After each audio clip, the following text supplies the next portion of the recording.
Rusia telah menghabiskan puluhan tahun membangun kehadirannya di Laut Baltik. Wilayah ini bukan sekedar perairan biasa, melainkan jalur vital yang menjaga aliran minyak tetap berjalan dan menopang kekuatan ekonomi negara itu. Namun kini, tekanan mulai datang dari arah yang tak terduga. Ukraina terus melancarkan serangan demi serangan, menargetkan jalur energi Rusia dengan intensitas yang semakin meningkat. Serangan ini bukan terjadi sekali, tapi berulang kali, seolah ingin melemahkan fondasi yang selama ini dibangun dengan begitu lama. Dalam 3 malam terakhir, situasi berubah menjadi kekacauan. Serangan menghantam titik-titik penting, menciptakan kerusakan yang tidak mudah untuk diperbaiki. Infrastruktur yang selama ini menjadi andalan kini mulai terguncang. Salah satu target utama adalah sebuah kilang minyak di Oblast Leningrad, Rusia. Pada dini hari tanggal 26 Maret, gelombang drone diluncurkan. Serangan itu menghantam fasilitas yang berperan penting dalam mengolah minyak mentah menjadi berbagai produk seperti bahan bakar dan pelumas.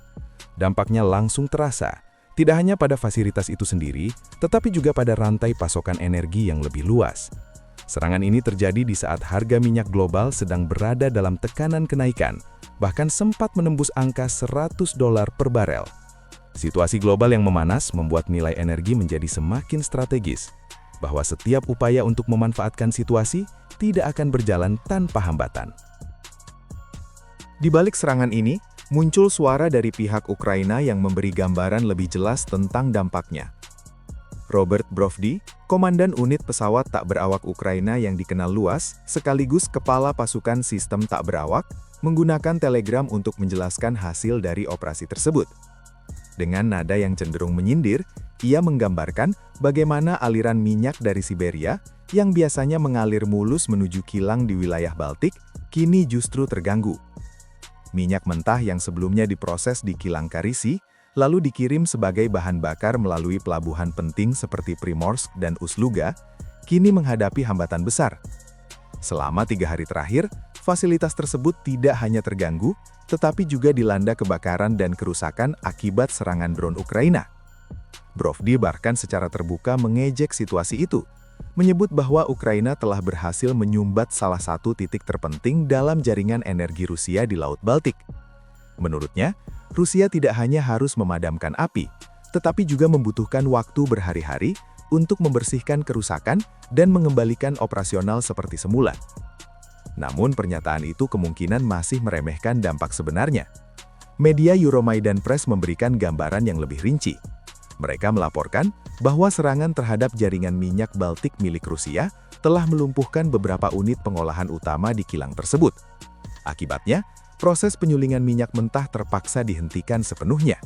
Dan ketika penyulingan berhenti, dampaknya tidak hanya dirasakan di satu lokasi, tetapi bisa menjalar ke seluruh rantai distribusi energi Rusia. Ketika unit pengolahan terbakar, ada satu hal yang pasti, produksi berhenti.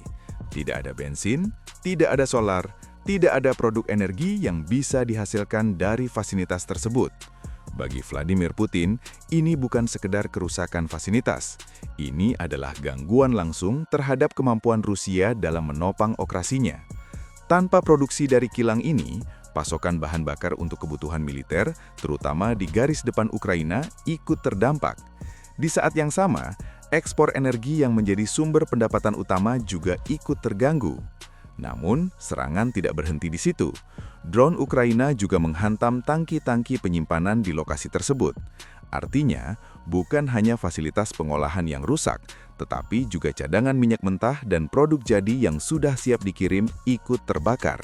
Kerugian menjadi berlipat, dan mungkin masih ada kerusakan lain yang belum sepenuhnya terungkap. Skala kehancuran yang sebenarnya masih terus dinilai. Menariknya, kali ini tidak terlihat pola pernyataan khas Rusia yang biasanya menyalahkan puing-puing drone sebagai penyebab utama kerusakan. Hal ini memberi sinyal bahwa situasi di lapangan jauh lebih serius.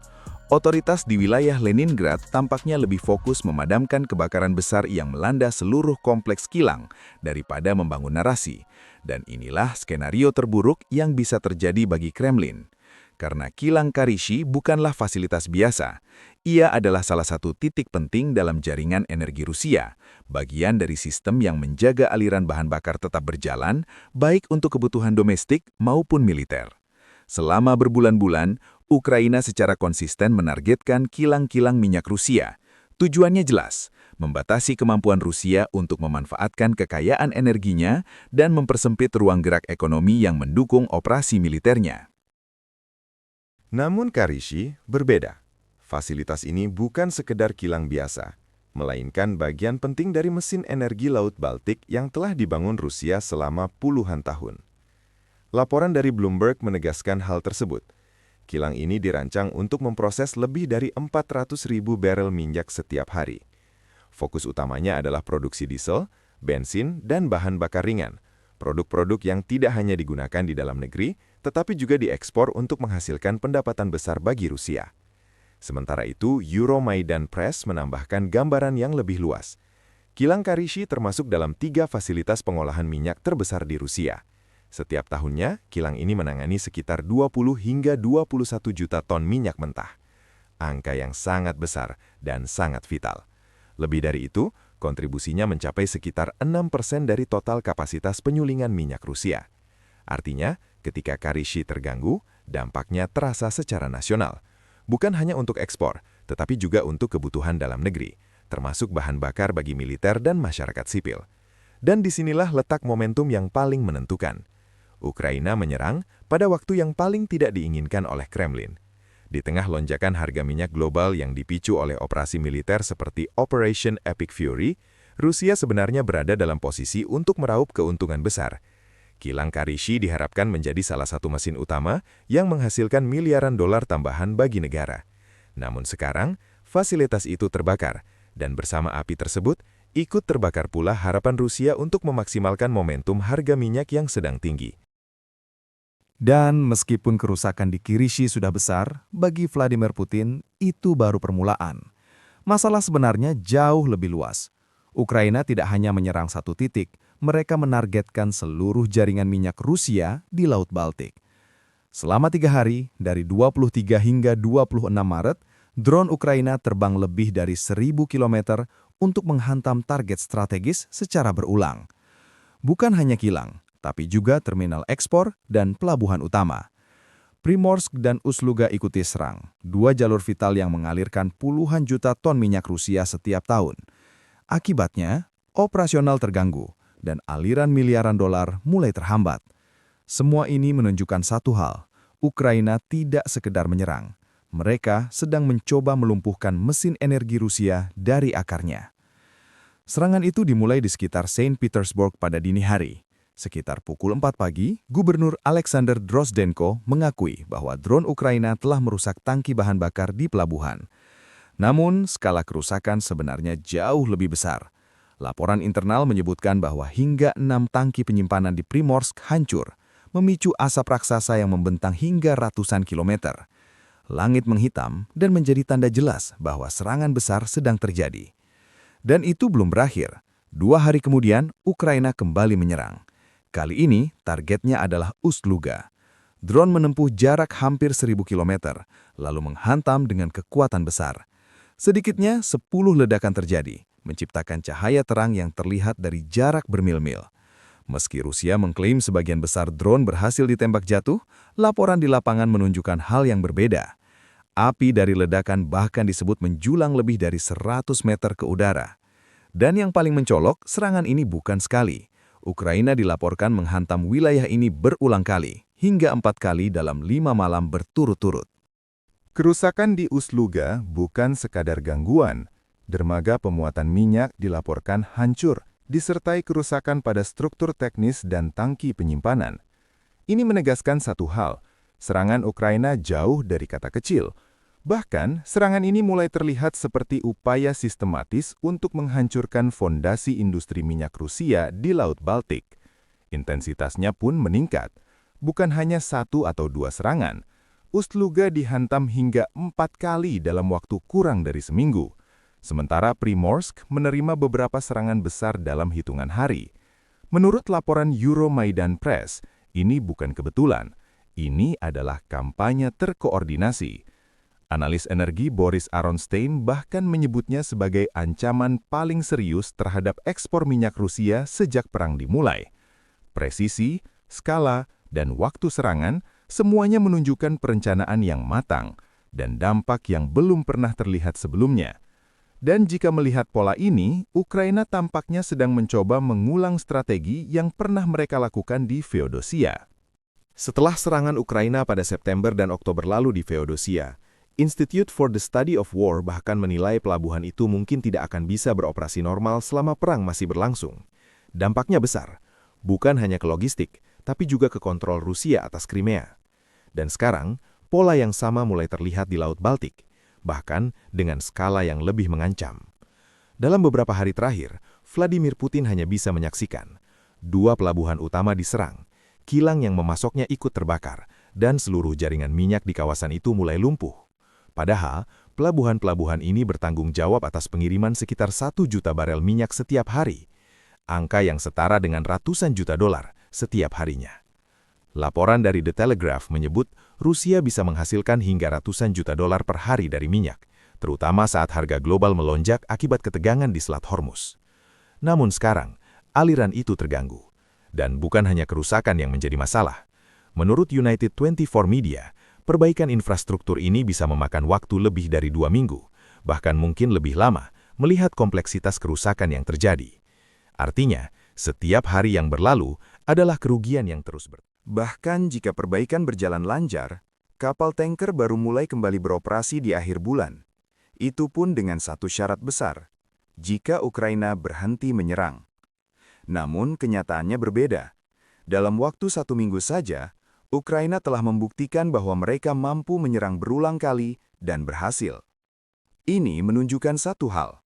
Pertahanan Rusia di titik-titik seperti Primorsk, Ust-Luga, dan Kaperisi tidak mampu menghentikan serangan tersebut. Sekarang, mari lihat skalanya. Menurut United 24 Media, pada 22 Maret terdapat 18 kapal tanker di 2 pelabuhan utama itu, hampir setengah dari kapasitas ekspor minyak Rusia secara keseluruhan. Artinya, ketika 2 pelabuhan ini lumpuh, dampaknya langsung terasa ke seluruh sistem. Penutupan sementara saja sudah cukup untuk mengguncang operasi minyak Rusia. Bahkan, pelabuhan utama lain seperti Novorossiysk dilaporkan tidak menerima satu pun kapal tanker pada hari yang sama. Sekarang, pilihan Rusia semakin terbatas. Hanya tersisa pelabuhan di wilayah Arktik dan Pasifik yang jauh dari ideal untuk ekspor skala besar. Sementara itu, sebagian besar aliran minyak Rusia memang bergantung pada Laut Baltik, dan ketika jalur itu terganggu, dampaknya langsung terasa. Laporan dari oilprice.com menyebut bahwa hilangnya Primorsk dan Ust-Luga saja telah memangkas sekitar 40% kapasitas ekspor minyak Rusia, angka yang sangat besar. Dan yang paling penting, ini bukan akhir, melainkan awal dari tekanan yang lebih besar. Tekanan ini memaksa operator pipa Transneft untuk mencari jalan keluar. Namun pilihan mereka sangat terbatas. Minyak harus dialihkan ke pelabuhan Arktik atau Pasifik, yang jaraknya ratusan hingga ribuan kilometer lebih jauh, atau disimpan menjadi target empuk bagi serangan drone berikutnya.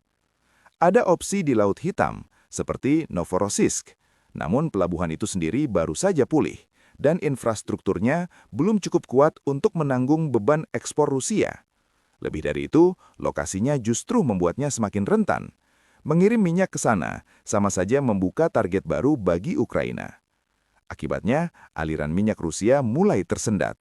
Minyak tidak terkirim, tidak terjual. Dan tanpa penjualan, tidak ada keuntungan. Sebelumnya, Rusia menghasilkan sekitar ratusan juta dolar per hari dari ekspor minyak, terutama sejak meningkatnya ketegangan global. Namun dengan terganggunya Primorsk dan Ust-Luga, pendapatan itu langsung terpukul. Kerugian mulai terasa dan bisa jauh lebih besar dari yang diperkirakan. Laporan oilprice.com menyebut bahwa 2 pelabuhan Baltik yang rusak menyumbang hingga 60% perdagangan minyak laut Rusia. Artinya, ratusan juta dolar bisa hilang setiap hari selama pelabuhan-pelabuhan itu lumpuh. Bagi Vladimir Putin, ini bukan sekedar kerugian. Ini adalah lubang besar dalam mesin ekonomi Rusia. Dan Rusia tidak bisa membiarkan itu terjadi. Karena Laut Baltik adalah jalur kehidupan mereka. Bukan hanya soal volume minyak, tapi soal strategi. Ukraina tidak menyerang secara acak. Mereka menghantam pelabuhan, melumpuhkan penyimpanan, lalu bergerak lebih dalam, menyerang kilang seperti Karishi, sumber pasokan utama. Pendekatan berlapis, terencana, dan sangat efektif. Karena Laut Baltik bukan sekedar jalur ekspor. Ini adalah rute paling penting bagi Rusia untuk mengalirkan minyak ke pasar dunia. Sejak era Perang Dingin, tidak banyak yang berubah. Laut ini tetap menjadi segalanya bagi Rusia. Dan sekarang, jalur kehidupan itu perlahan mulai tercekik. Selama ini, Laut Baltik dianggap aman, dikelilingi negara-negara NATO, bahkan dijuluki sebagai Danau NATO, namun tetap menjadi jalur ekspor paling vital bagi Rusia. Setelah sanksi Barat, kawasan ini justru menjadi rute utama, aman, efisien, dan berada di luar jangkauan serangan Ukraina.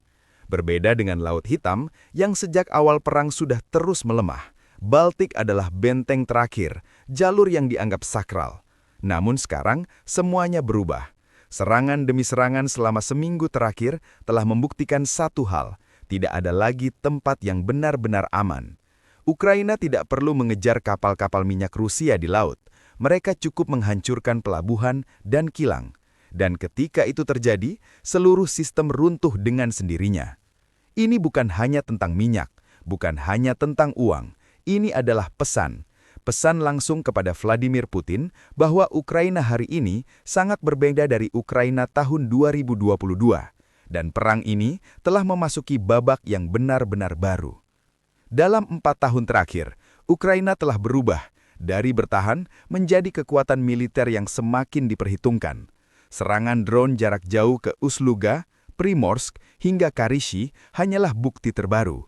Jangkauan mereka semakin jauh, kekuatan mereka semakin besar, dan dampaknya semakin nyata. Jalur vital Laut Baltik yang selama ini diandalkan oleh Vladimir Putin kini mulai runtuh. Apa yang dibangun Rusia selama puluhan tahun dihancurkan hanya dalam hitungan hari, dan semuanya dimulai dari Primorsk. Awalnya terlihat seperti serangan biasa, sekali serang lalu selesai. Namun kini jelas, itu adalah awal dari sesuatu yang jauh lebih besar. Sebuah kemampuan baru, sebuah strategi baru, dan sebuah pesan baru. Jika kamu ingin tahu lebih dalam tentang senjata yang digunakan Ukraina dan mengapa Primorsk begitu penting bagi Rusia, pastikan kamu tidak melewatkan pembahasan.